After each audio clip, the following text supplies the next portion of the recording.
So Chronicle is a new strategy card game based in the RuneScape universe. The key difference for us though is that the game is based around creating quests with your cards. So you control a legend, which is a figurine essentially on a board, and you use your cards to create an adventure for them to travel through, or a quest. And while at the same time your opponent's doing creating another quest in parallel.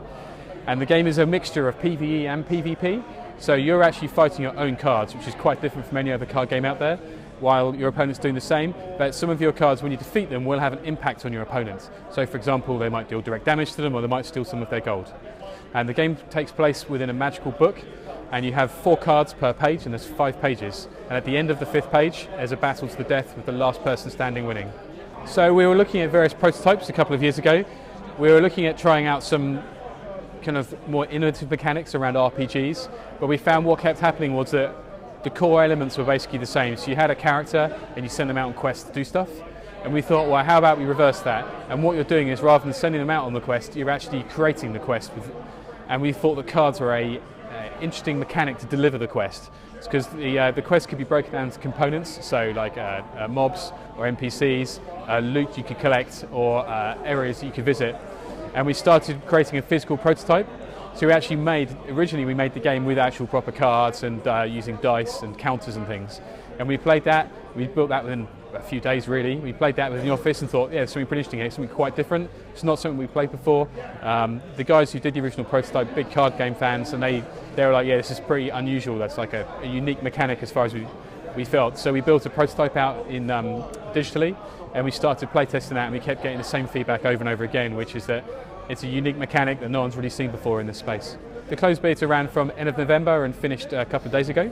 The feedback from players has been really positive. So we've been working very closely with the community over the period of the closed beta. There's a few things that we've been changing as we've gone along, but generally the core mechanics actually been very well received. So that starts on the 23rd of March. Anyone's able to create an account and download the game from that point, and it's on PC.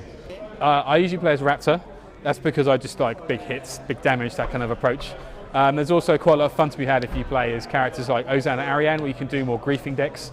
So you can do things like really disrupt your opponent's play, like steal their gold, steal their attack, like things that can really make them miscalculate their plans. So the game is set in RuneScape, and it's all RuneScape characters and the cards. All the levels are set in places that exist in RuneScape.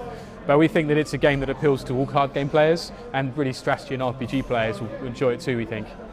Yeah, it's highly collaborative. We're very influenced by what RuneScape's done successfully over the last 15 years, and part of that is the way that it's worked very closely with its community.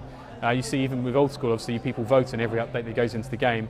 What we've been doing during the closed beta is we've been working very closely to get feedback from the players. So when we make balancing changes, we don't make, when we do the balancing changes, we actually communicate them to the players first, usually via a blog or a forum post, and then we get feedback from the players before they're implemented.